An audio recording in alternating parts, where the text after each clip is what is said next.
കടലിലെ കാലനാണ് സുനാമികൾ. സുനാമിയിലുണ്ടാകുന്ന രാക്ഷസ തിരമാലകൾ തീരദേശത്തെ സർവ്വതും തച്ചുടച്ച് കടലിലേക്ക് വാരിക്കൊണ്ടുപോകും. കടലിൽ വൻ ഭൂകമ്പമുണ്ടാകുമ്പോൾ അടിത്തട്ടിൻ്റെ ഒരു ഭാഗം ഉയർന്നു പൊങ്ങുകയും വെള്ളം കടലിൽ നിന്ന് കരയിലേക്ക് തള്ളപ്പെടുകയും ചെയ്യും. ഇത് വൻ തിരമാലകളായി കരയിലേക്ക് പാഞ്ഞുകയറും. കടലിൽ ക്രമാതീതമായി ജലനിരപ്പുയരുമ്പോൾ തിരമാലകൾ കുന്നോളം ഉയരത്തിൽ വീശിയടിച്ച് കരയെ ആക്രമിക്കുകയാണ് സുനാമി ഉണ്ടാകുമ്പോൾ യഥാർത്ഥത്തിൽ സംഭവിക്കുന്നത്. കരയിൽ സുനാമികളുടെ ആക്രമണം 10 മിനിറ്റ് മുതൽ 40 മിനിറ്റ് വരെ നീണ്ടു നിൽക്കാറുണ്ട്. സുനാമികൾ ഉണ്ടാകുമ്പോൾ സമുദ്രനിരപ്പ് ആദ്യം താഴുകയും പിന്നീട് ഉയരുകയുമാണ് ചെയ്യുക. 1755 ലിപ്സണിൽ പോർച്ചുഗീസ് തീരത്തിനടുത്ത് സമുദ്രത്തിലുണ്ടായ ഭൂകമ്പത്തെ തുടർന്ന് ജലനിരപ്പ് താഴ്ന്നു പോവുകയും തീരത്തുനിന്ന് വെള്ളം പിൻവാങ്ങുകയും ചെയ്തിരുന്നു.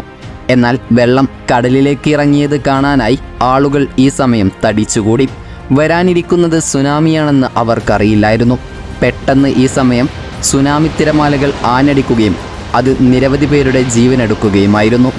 2004 ഡിസംബർ 26-നായിരുന്നു മനുഷ്യ ചരിത്രത്തിലെ ഏറ്റവും വലിയ 3ാമത്തെ ഭൂകമ്പമായി സുനാമി 14 രാജ്യങ്ങളിലേക്ക് കടന്നെത്തിയത്. ഇതിനെക്കുറിച്ച് വിശദമായൊരു വീഡിയോ നമ്മൾ ചെയ്തിരുന്നു. റിക്ടർ സ്കെയിലിൽ 8.3 തീവ്രത രേഖപ്പെടുത്തിയ ആ ഭൂകമ്പം കണക്കുകളനുസരിച്ച് 2,27,898 പേരുടെ ജീവൻ കവർന്നിരുന്നു. ഇന്ത്യയിൽ കേരളം, കന്യാകുമാരി, ചെന്നൈ, ആന്ധ്രാപ്രദേശ്, പുതുച്ചേരി, ആൻഡമാൻ നിക്കോബാർ ദ്വീപുകൾ തുടങ്ങി തെക്കൻ തീരങ്ങളിൽ ആ സുനാമി വലിയ നാശം വിതച്ചു. ഇന്ത്യയിൽ 16,000 ജീവനുകളാണ് സുനാമി കവർന്നത്.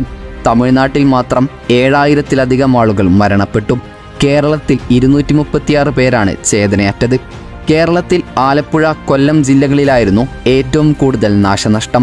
ആലപ്പാട് മുതൽ മുഴീക്കൽ വരെ 8 കിലോമീറ്റർ തീരം കടലെടുത്തിരുന്നു.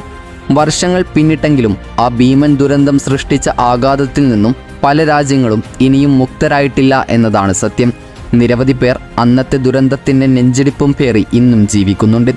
സമുദ്രത്തിനടിയിൽ ശക്തമായ ഭൂകമ്പം സംഭവിക്കുമ്പോഴാണ് സുനാമി ഉണ്ടാകുന്നതെന്ന് തുടക്കത്തിൽ പറഞ്ഞല്ലോ.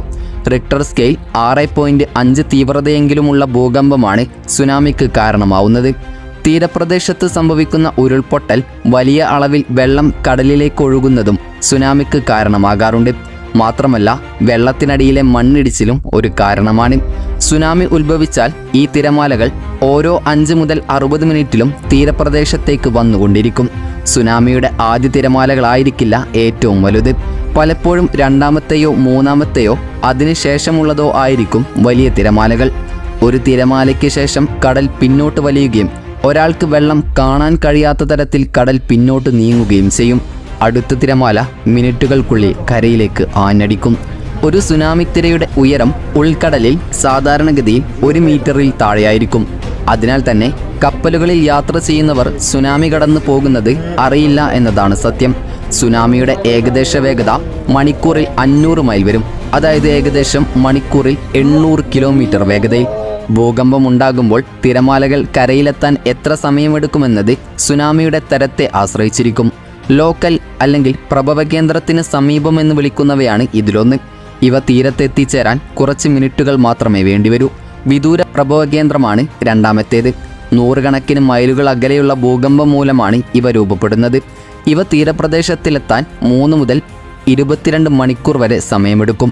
തീരദേശ രേഖ കുറയുക, കടലിൽ നിന്ന് ഒരു വലിയ അലർച്ച അനുഭവപ്പെടുക എന്നിവ കണ്ടാൽ തീരം വിട്ട് കഴിയുന്നത്ര ഉയരത്തിൽ കയറാൻ ശ്രമിക്കണം. മാത്രമല്ല, ഉൾനാടുകളിലേക്ക് എത്രയും പെട്ടെന്ന് പോകണം. ഭൂകമ്പ മേഖലയാൽ ചുറ്റപ്പെട്ട് കിടക്കുന്ന ശാന്തസമുദ്രത്തിൽ സുനാമികൾ സാധാരണമാണ്. എന്നാൽ ഇന്ത്യൻ മഹാസമുദ്രത്തിൽ താരതമ്യേന ഇത് കുറവാണ്. ഭൂകമ്പങ്ങളുടെ നാടായ ജപ്പാന്റെ തീരങ്ങളിൽ താമസിക്കുന്നവർക്ക് സുപരിചിതമായ പ്രകൃതിക്ഷോഭമാണ് സുനാമികൾ. ജപ്പാനിലും അമേരിക്കയിലും ഇന്ത്യയിലും മറ്റും സുനാമി മുന്നറിയിപ്പ് കേന്ദ്രങ്ങൾ പ്രവർത്തിക്കുന്നുണ്ട്. പലപ്പോഴും കടലിൽ ഭൂകമ്പമുണ്ടായാൽ കുറെ കഴിഞ്ഞാണ് തിരമാലകൾ കരയിലെത്തുക. ഈ സമയത്ത് രക്ഷാപ്രവർത്തനങ്ങൾ നടത്താൻ കഴിയും. കടലിലെ ഭൂകമ്പ മാപിനികൾ രേഖപ്പെടുത്തിയാൽ ഉടൻ തന്നെ ഈ കേന്ദ്രങ്ങൾ തീരദേശത്ത് സിഗ്നൽ ലൈറ്റുകൾ പ്രകാശിപ്പിക്കുകയും സൈറണുകൾ മുഴക്കുകയും ചെയ്യും. മുന്നറിയിപ്പ് കിട്ടിയാൽ ഉടൻ തന്നെ ജനങ്ങളെ സുരക്ഷിത സ്ഥാനങ്ങളിലേക്ക് മാറ്റാനും സാധിക്കും. ഇനിയും സുനാമി വരുമോ? AD 1300-ലും 1450-ലും ഇന്ത്യൻ മഹാസമുദ്രത്തിൽ സുനാമി ഉണ്ടായതായി രേഖകളുണ്ട്. ഇന്ത്യ, ഓസ്ട്രേലിയ, ബർമ്മ ഭൂഫലകങ്ങൾ ചേരുന്ന സ്ഥലമാണ് സുമാത്ര. ഇത് ഭൂകമ്പ മേഖലയാണ്. നീങ്ങിക്കൊണ്ടിരിക്കുന്ന ബർമ്മ ഭൂഫലകത്തിലാണ് ആൻഡമാൻ നിക്കോബാർ ദ്വീപും സുമാത്രയും സ്ഥിതി ചെയ്യുന്നത്. ഇവിടെ ഇനിയും ഭൂകമ്പങ്ങൾ പ്രതീക്ഷിക്കാം. 2004 സുനാമി ദുരന്തത്തിനു ശേഷം ഇന്ത്യൻ മഹാസമുദ്രത്തിന് ചുറ്റുമുള്ള രാജ്യങ്ങൾ ചേർന്ന് സുനാമി നിരീക്ഷണ ശൃംഖല ഉണ്ടാക്കിയിട്ടുണ്ട്. യുനെസ്കോയുടെ ഇന്റർ ഗവൺമെന്റൽ കോഓർഡിനേഷൻ ഗ്രൂപ്പിന്റെ നേതൃത്വത്തിലാണിത്. എല്ലാ രാജ്യങ്ങളിലെയും സുനാമി മുന്നറിയിപ്പ് കേന്ദ്രങ്ങൾ കൂട്ടിയിണക്കിയാണ് ഈ സംവിധാനം പ്രവർത്തിക്കുന്നത്. ഏതായാലും സുനാമിയെക്കുറിച്ച് നിങ്ങൾക്കൊരു ധാരണ ലഭിച്ചു എന്ന് കരുതുന്നു. വീഡിയോ ഇഷ്ടപ്പെട്ടാൽ വീഡിയോക്ക് ലൈക്ക് ചെയ്യാനും വീഡിയോ ഷെയർ ചെയ്യാനും നമ്മുടെ ചാനൽ സബ്സ്ക്രൈബ് ചെയ്യാനും വിട്ടുപോകരുത്. അപ്പോൾ മറ്റൊരു ഇൻഫോർമേറ്റീവായ വീഡിയോയുമായി വരുന്നത് വരെ ഗുഡ് ബൈ.